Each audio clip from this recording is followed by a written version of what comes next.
우리 오늘 추수감사주일로 하나님 앞에 예배드립니다. 우리 박수로 하나님께 영광 드리겠습니다.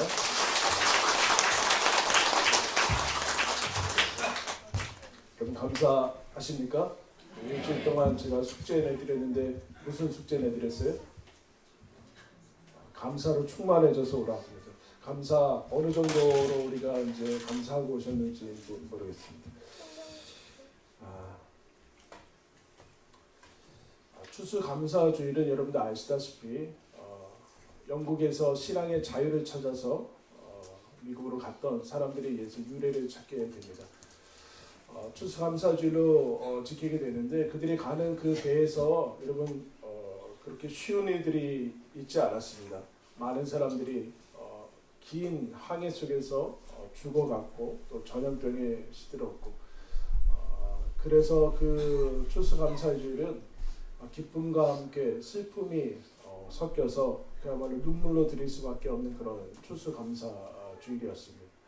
오직 신앙 때문에 다른 것이 아닌 신앙의 자유를 찾아서 간 유일한 그 이유를 가지고 그들이 이제 지키게 됩니다. 2018년 추수감사주일을 지킬 수 있을까라는 생각을 하고 제가 원래는 그 추수감사주일 저희들이 지금 뭐 모든 게 이제 어떻게 보면은 낯설고 모든 것이 갖춰지지 않아서 추수감사주일을 그냥 내년에나 드릴까라는 생각을 하다가 드리지 않을 이유가 없다라는 생각을 하게 됐고 그래서 추수감사주일로 하나님 앞에 나아가는 것이 마땅하다라는 생각이 들어서 우리가 이제 예배드린 지 얼마 안 됐지만 추수감사주일로 하나님 앞에 나아가게 됐습니다. 오늘 우리가 읽은 말씀은 뒤에 잘 들리세요? 지금 목이 잠겨가지고 오늘 우리가 읽은 말씀은 모세와 이스라엘 백성이 400년 넘게 애굽에서 산 그 이후에 그야말로 기대하지 못했던 기적으로 말미암아 홍해를 건너고 애굽에서 나온 당시의 모습을 나타내주고 있습니다. 여러분 400년을 지나면은 어떻게 될까요? 사람이 어떻게 될까요? 우리가 여러분 예배드린 지 오늘 이제 한 3개월 됐습니다. 9월 첫 주에 예배를 드렸고 9월, 10월, 이제 11월 예배를 드렸는데 이제 되게 오래된 것 같죠? 네, 되게 오래된 것 같아요. 근데 3달밖에 되지 않았는데 400년 정도 되면 어떤 생각이 들까요? 이스라엘 백성이 과연 이스라엘 백성으로서 400년을 지낼 수 있었을까요? 그렇지 않을 겁니다.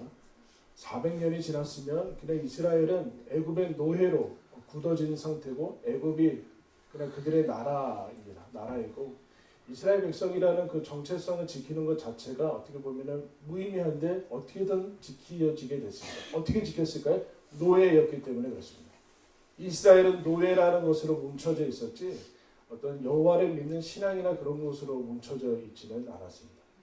그냥 노예로 애굽에 종살이하는 사람들 400년이 지나서 신음하고 탄식하고 눈물을 흘릴 수밖에 없는 사람들 그러나 아무런 힘이 없어서 그 상황을 변화시킬 수 없는 그냥 사람들 그러나 아브라함 그 400년 전에 우리의 믿음의 조상 우리 이스라엘 백성의 조상이라는 아브라함에게 주신 약속이 있는데 그 약속은 이미 잊혀지고 무의미하게 여겨지고 라고 하는 그런 상황에서 지금 이 일이 일어나게 됩니다. 이때 1절에 보면 이때라고 얘기하고 있는데 출애굽이 한 직후를 얘기하죠. 출애굽한 직후. 여러분 출애굽한 직후에 어떤 생각이 들까요? 어디에서 우리가 이제 어떤 급격한 변화나 어떤 일이 일어날 때 여러분들 어떤 것이 나오게 될 것 같아요? 오늘 우리가 읽은 말씀에는 모세와 이스라엘 자손이 모세뿐만 아니라 이스라엘 자손이 뭐 했는가? 따라했습니다. 노래했다라고 얘기를 하고 있어요. 노래했다. 출애굽한 다음에 노래를 하게 됐다라는 대단히 중요한 얘기를 하고 있습니다. 여러분 같으면 어떤 걸 할 것 같아요? 소리를 뭐 지를 수도 있고 환호를 할 수도 있는데 이스라엘 노래할 수 있는 정신이 있었을까라고 하는데 이 가슴 속에서 모세와 이스라엘 백성이 터져 나온 게 뭐냐면 노래다라고요. 노래다. 그래서 이스라엘 백성이 노래하는 사람들이고 사람은 원래 노래하게 되죠. 여러분 참 신기하죠. 우리가 모이면 하나님을 예배하기 위해서 모이는데 예배의 여러 가지 형식과 무슨 어떤 것들을 집어넣을 수 있는데 우리는 뭐 했어요 지금까지? 대부분의 시간을 앞에서부터 노래를 했어요. 노래를. 그냥 다른 거를 할 수도 있잖아요. 뭐 계속해서 15분 동안 절을 할 수도 있고 한번 다음 주에 한번 해볼까요? 이제 다 치우고 한번 절을 할 수도 있고 뭐 다른 것을 할 수도 있고 그런데 우리는 노래를 했어요.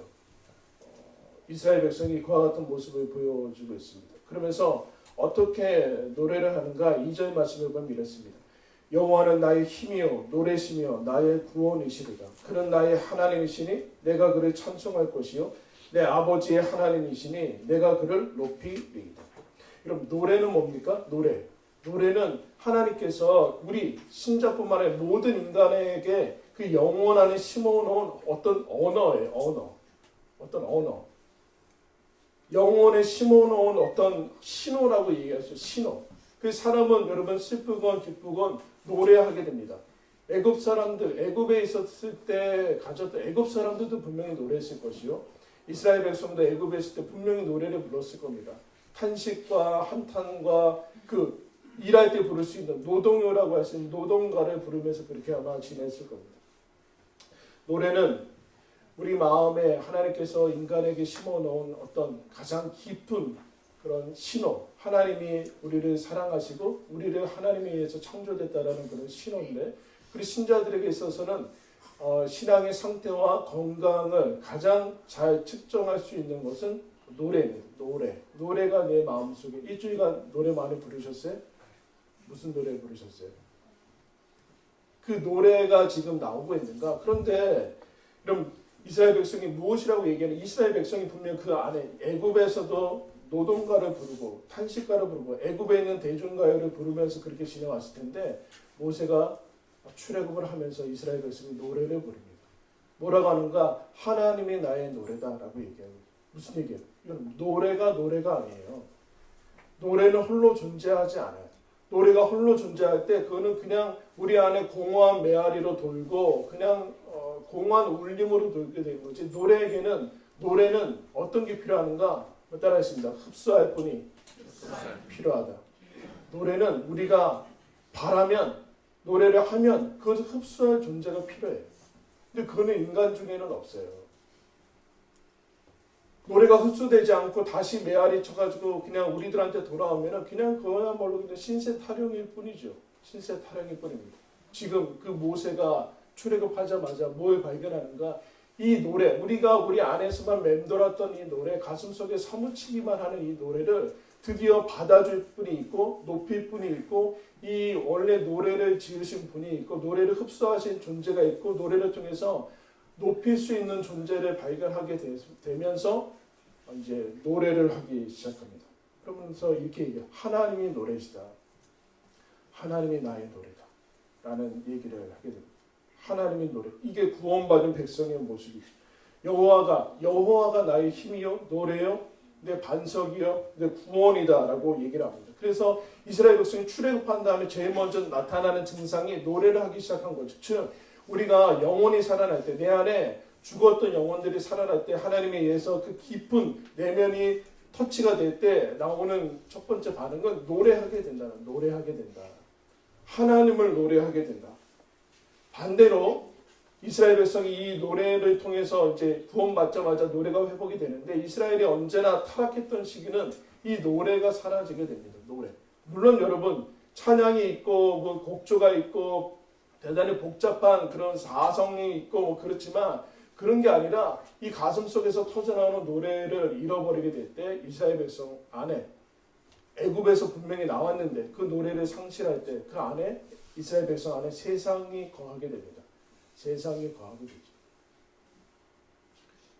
이 노래를 상실하게 될 때 이스라엘은 언제나 타락으로 가게 됩니다. 그럼 노래의 내용이 무엇인가? 노래는 그 자체의 내용이 그냥 어떤 리듬도 뭐 내용이 될 수 있고 박자가 내용이 될 수 있고 그렇지만, 그 노래의 내용이 무엇인가? 뭐라고 합니까? 감사하다라는 감사. 하나님이 나를 구원해 주셔서 감사하다. 라는 구원의 내용이 담겨져 있는 것이죠. 하나님이 저 애굽에서 죽어서 노예로 죽었어도 아무런 아무런 할 말이 없는 이스라엘 백성을 약속을 지키시고 찾아오셔서 그들을 꺼내시고 애굽에서 죽이지 아니하시고 하나님의 백성으로 구원시켜내시는 출애굽시키시는 그 하나님에 대한 감사가 담겨져 있는 내용이 찬송이다라는 찬송. 그 찬송의 내용은 하나님을 높이고 찬송하는 내용이 감사하는 내용이 남아있죠. 그래서 구원받은 백성들은 하나님을 노래하는 사람들이요 하나님을 높이는 사람들이다 라고 얘기를 하고 있습니다. 그래서 3절에 이렇게 얘기해요. 여호와는 용사시니 여호와는 그의 이름이시로다. 하나님께서 이스라엘 백성을 위해서 싸우셨다라고 얘기를 합니다. 싸우셨다. 그래서 이스라엘 백성을 애굽에서 출애굽시키시는데 4절부터 11절까지 이렇게 얘기하면 출애굽 사건이 나옵니다. 그래서 출애굽 사건은 이스라엘 백성이 매년 상기를 해야 돼요. 기억을 해요. 6월절이라는 일주일간 무교절을 해서 일주일간의 그 시간을 통해서 하나님께서 우리를 출애굽시키셨다는 것을 매번 기억을 해야 되는데 왜냐하면 이 출애굽 사건은 상상 속에 일어난 일이거나 아니면 그냥 우리가 그냥 기대 속에서 벌어진 그런 일이 아니라 실제로 일어난 일이다라는 거죠. 즉 실제를 바탕으로 해서 나오는 노래다라는 실제를 바탕으로 해서 나오는 노래. 출애굽이 그냥 이야기 역사가 아니라 그 후손 몇백 년이 지나고 몇천 년이 지난 다음에 이스라엘 자손이 불러들여도 그때 하나님께서 우리 부모님들을 조상들을 출애굽시키지 않았다면 우리의 지금 현재는 없다라는 고백이 담겨져 있는 거죠. 그래서 여러분 실제 속에 파묻혀 있을 노래만이 여러분 우리를 변화시키는 강력한 노래가 될 수 있습니다. 즉 하나님을 향한 하나님께서 나를 구원시키셨다라는 그 신앙의 고백이 담겨져 있을 때만이 그 노래는 우리의 노래가 될 수 있고 영원한 노래가 될 수 있고 우리 신앙과 우리 삶을 변화시키는 세상을 그럼 변화시킬 수 있는 노래가 될 수 있는 것이죠. 그 노래를 어떻게 가능하게 되는가? 4절부터 이제 11절까지 보시면 하나님이 용사신데 어떻게 했는가 이런 얘기예요. 주와 같은 이가 없다. 11절에 보면 주와 같은 이가 없다. 주와 같이 거룩함으로 영광스러우며 찬송할 만한 분은 없다. 하나님이 권능과 영광과 위엄과 전능하신 능력으로 뭐 하시는가? 하나님이 우리를 노래하게 하신다는 노래하게 하신다. 노래하게 하신다. 하나님이 우리 아버지시니까 자녀들이 기뻐하면서 노래하게 하는데 하나님의 모든 능력을 쏟아붓는다라고 얘기해요. 여러분 그렇게 저와 여러분을 인도하시는 것을 믿으십시오. 하나님께서 그 많은 능력 가지고 뭐 하시는가? 뭐 하시는가? 우리를 구원해내고 계시고 계속해서 구원해내고 계시다. 우리를 노래하게 하신다. 하면서 어떻게 하시느냐 하면은 우리를 통과하기 출애굽해서 그 땅을 지나서 통과하기까지 모든 민족들을 침묵시키시고 바다를 가르시고 날씨를 조종하시고 그렇게 해서 건너가게 하기까지 하나님께서 그 능력을 사용하셨다. 즉 우리를 통과해서 그 땅에 그 광야에 도착할 때까지 그리고 가나안 땅에 도착할 때까지 하나님께서 이끌어 주신다. 그 얘기를 하고 있습니다. 무슨 얘기인가? 하나님께서 이제 시작하셨어요. 그 시작을 하셔서 악보를 쓰시는데 우리의 악보가 끊어지지 않고 마침표까지 갈 수 있도록 하나님께서 우리 인생을 인도하신다. 뭐로? 그럼 우리는 뭐로 그 인생을 채워나가야 되는가? 하나님을 향한 찬송과 감사로. 여러분 지금 여기서 우리가 예배드리는 거 구원 받았기 때문이죠. 구원 받았기 때문이에요. 그리고 앞으로도 어려움이 있고 또 아픔이 있고 그렇지라도 그거 신자되었기 때문에 받는 거죠. 그래서 우리는 그 모습 속에서 그 하나님께서 예비하신 어쨌든 하나님께서 약속하셔서 마지막까지 가실 텐데 마지막까지 가셔서 천성까지 우리를 이끌어 주실 텐데 그 과정을 우리는 다른 것으로도 채울 수 있어요. 이스라엘 백성이 경험했던 것처럼 불평과 원망으로 채울 수 있어요. 이 노래가 끝나자마자 바로 쓴물을 만나요. 마라의 쓴물을 만나고 가뭄 이제 목마름을 만나고 배고픔을 만나자 이스라엘 백성이 이 노래를 잃어버리게 되죠. 근데 하나님께서 그 가정에 뭘 채우시기를 원하시는가? 내가 너희들을 이 땅 다 통과할 때까지 노래하게 할 거니까 감사와 찬양의 이 노래를 잃지 말아라. 이 노래를 잃지 애굽의 것들을 바라보지 말아라. 그 얘기를 여러분 하고 있습니다. 그러므로 우리는 감사함으로 감사의 내용을 담아서 너무 좋은 거예요. 하여튼 뭐 슬프건 아프건 뭐 다 필요 없어요. 하여튼 좌우지간 감사함, 좌우지간 감사하면 무슨 이게 좀 너무 유치하고 뭐 생각이 없는 사람 같고 그렇지 않아요. 감사가 그것을 뛰어넘게 하는 것이죠. 하나님께서 너희들이 인도한다. 그 17절에 주께서 백성을 인도하사 주의 기업의 산에 심고 내가 너희들을 하나님의 초소 삼으려고 구원했다 이렇게 얘기하고 있어요. 하나님, 여러분 출애굽의 목적은 광야가 아니에요. 이스라엘이 여기서 이제 자꾸 어려워집니다. 얼마 전에 제가 고속도로를 이제 운전하고 가는데 고속도로마다 그 명언들이 써 있잖아요. 거기 지나가다 보면 이런 글이 있어요. 모의 종착지는 이 세상이 아닙니다. 볼까요? 졸음운전의 종착지는 이 세상이 아닙니다. 졸아서 잘 못 보셨나 보네. 출애굽의 목적지는 광야가 아닙니다. 네, 이스라엘 백성이 애굽에서 나오자마자 광야는 이건 아무것도 아닌 거 아무것도 없어요. 촉박한 땅과 하늘밖에는 없어요. 물도 없고 먹을 것도 없는 것이죠. 당연히 첫 번째 나오는 반응은 여러분 노래 그런 거 필요 없다는 노래 필요 없고. 그러나 출애굽의 목적지는 가나안이지 광야가 아닌 것을 우리가 늘 기억을 해야 됩니다. 그러나 나와야지 가나안으로 갈 수 있어요. 애굽에서 나오지 않은 상태에서 광야가 없이 바로 가나안으로 가는 것은 없어요. 여러분 2018년도 잊지 마십시오. 3개월 지나니까 벌써 잊어버렸는데 2018년도 잊지 마십시오. 우리는 올해를 영원토록 기억할 것입니다. 하나님께서 이스라엘 백성을 출애굽시킨 것은 영원토록 이스라엘 백성이 기억을 해야지만 이스라엘 백성으로서 살아가고 노래를 잃지 않게 됩니다. 이스라엘이 광야와 애굽을 비교할 때 늘 시험에 듭니다. 광야에는 뭐가 있었고 부추도 있었고 고기도 먹을 수 있었고 그냥 거기서 노예를 살더라도 그 따뜻한 가마 옆에서 그냥 삼겹살 구워 먹으면서 그게 낫지 이게 뭐냐. 너무나 그럴듯한 거예요. 너무나 그럴듯한 거예요. 그런 것에 우리가 다시 들어갈 때 그러므로 6월절에 신나물을 먹으면서 서서 무교절을 지키면서 누룩이 들어가지 않은 그 빵을 먹으면서 그 첫 해를 잊어버리지 않게 됩니다. 그래서 내일부터 여러분 우리가 다음 주에 창립주일로 선포하고 하나님께 이제 예배 드리려고 합니다. 교회가 세워지기 전에 하나님께서 우리들에게 요구하시는 것이 있습니다. 기도하는 거죠. 기도하는 거.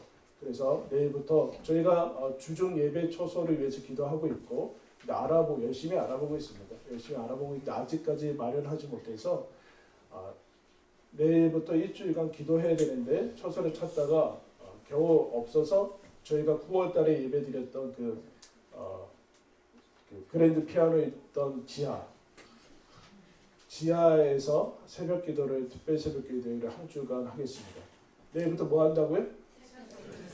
특별 새벽 일주일만 하게 돼요. 일주일만 빌렸으니까 기도하고 우리가 처음 예배드렸던 그 장소에서 이제 기도하면서 다시 하나님께 기도에 힘쓰며 그리고 다음 주를 이렇게 맞이했으면 좋겠습니다.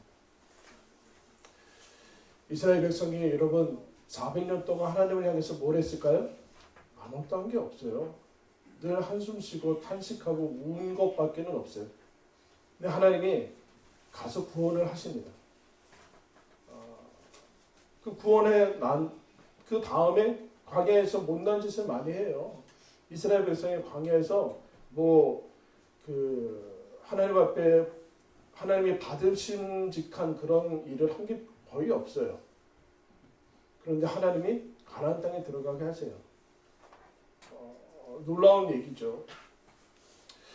그럼 2000년 기독교 역사, 예수님이 오시고 이후에 교회가 세워진 이후에 2000년 동안의 역사가 그렇게 늘 밝은 면만 있는 것은 아닙니다. 우리가 다 알고 있듯이 로마 시대 때 한 300년 가까이 핍박과 순교의 시기가 있었습니다. 그리고 그 하나님께서 복음의 능력을 통해서 로마를 다 복음화시키고 엄청난 영향력을 발휘하자 어디까지 갔는가? 로마가 기독교를 국교로 선포하는 데까지 가 황제가 받아들여서 그때서부터 어떤 일이 일어나는가? 기독교인이 그 콜로세움이나 그 대극장에 가서 짐승의 밥으로 먹히고 그러면서 예수 그리스도를 부인하지 않는 그런 시기가 있었는데 순교가 이제 기독교가 공인되자 어떻게 됐는가? 복수를 하기 시작했어요. 기독교인들이. 기독교인 아닌 사람들을 갖다가 그 검투사로 세우고 그 콜로세움에 세워서 죽이고 뭐 그렇게 했습니다. 안타까운 그런 일들이죠. 더 나아가서 여러분 로마의 그 이제 교회가 점점 이 노래를 잃게 되고 감사를 잃게 되고 구원의 첫 감격을 잃게 되자 어떻게 뭐 중세 속에 계속 어두움의 시기를 가게 되는데 십자군 전쟁을 일으키고 그렇게 됩니다.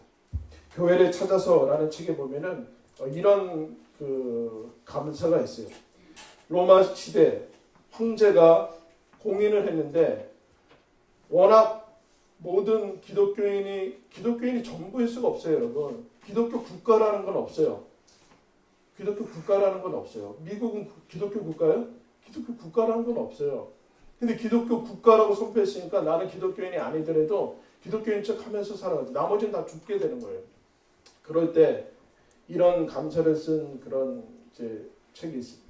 테오도시우스 황제가 자신의 폭력을 깨닫고 회개할 때까지 제국의 명령에도 불구하고 교회의 문을 닫았던 암브로시오스 주교로 인하여 주님께 감사합니다. 황제가 공인을 하고 기독교가 폭력의 도구로 사용될 때 그때 제국의 명령에도 불구하고 이 주교가 교회 문을 닫아버렸다는 거죠. 그 이후에 무절제와 폭력으로 난무하던 제국을 떠나 이후 세대에게 검소하고 사려 깊은 삶의 유산을 남긴 사막 교보와 교모들로 인하여 주님께 감사합니다. 기독교가 공인되자 세상과 교회가 구분이 없어지게 됐어요. 어떻게 되는가? 점점 타락하게 됐습니다. 그러자 그 모습을 견딜 수 없어서 수많은 사람들이 하나님의 그 신앙을 찾아서 사막으로 들어가 버립니다. 로마를 버리고 사막으로 들어가 버려요. 극단적인 어떻게 보면 선택이었죠. 그들로 인해서 신앙의 순수성들이 살려지게 됩니다.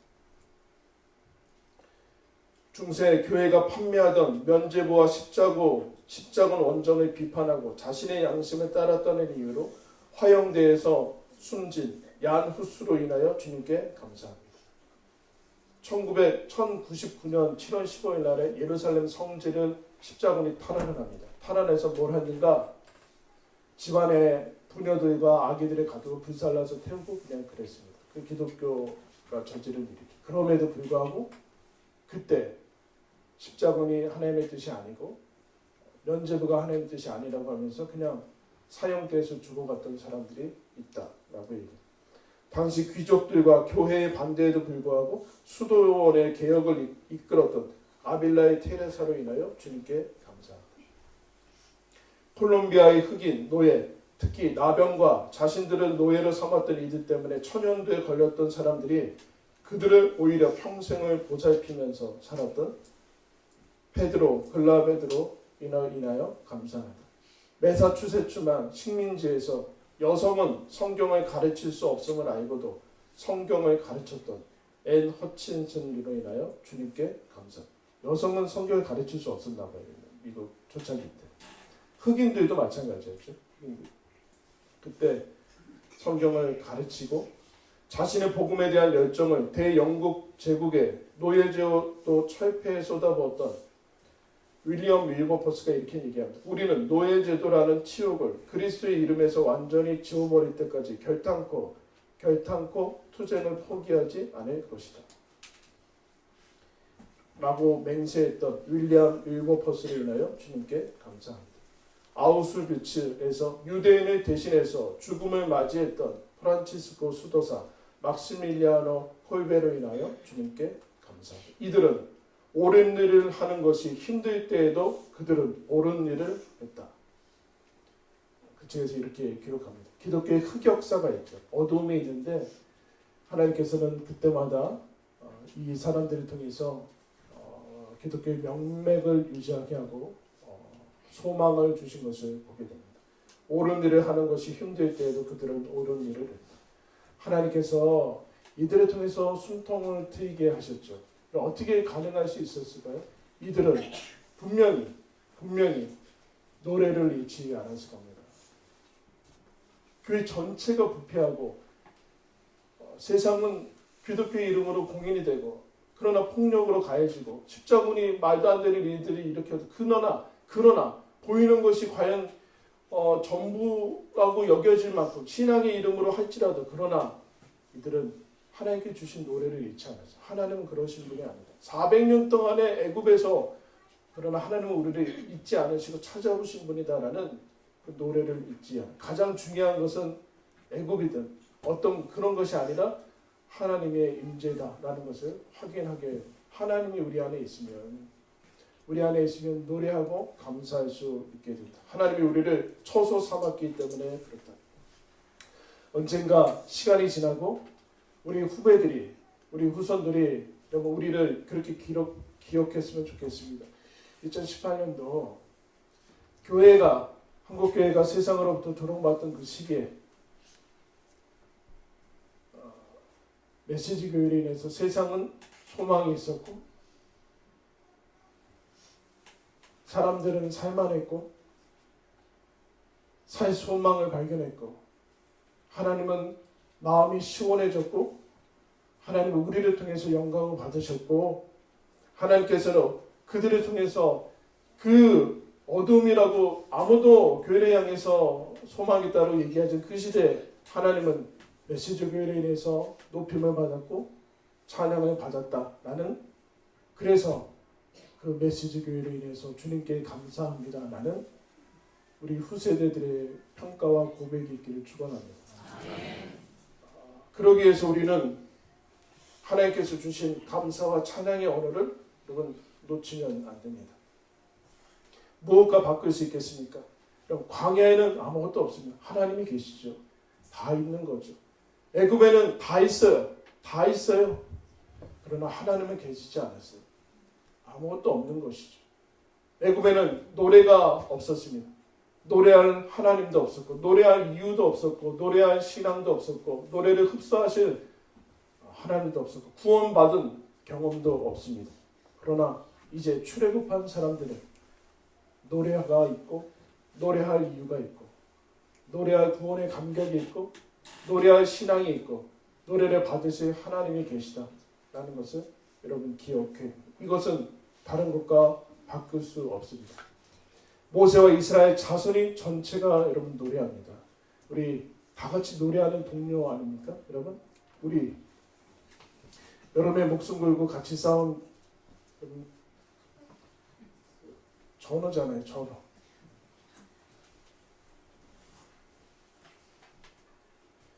그때 저는 매일같이 죽었습니다. 매일같이 죽었고 죽음을 경험했고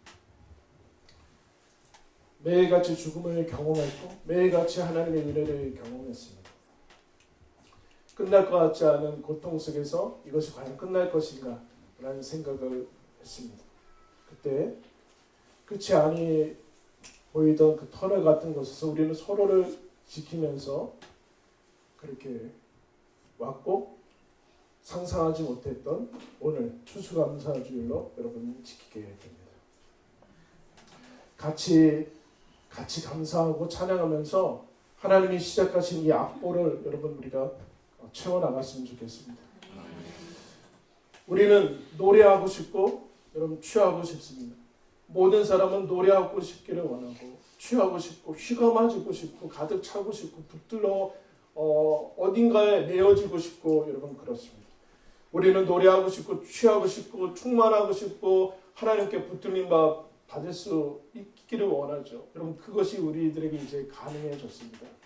감사와 찬양의 노래로 여러분 휘감아 주시고 마음껏 취하시고 구원의 노래를 잃지 마시고 감사와 찬양의 노래로 하나님께 영광 돌리는 그래서 주님께 감사하는 저와 여러분과 그리고 우리 메시지교회 되기를 예수님의 이름으로 축원합니다. 아멘.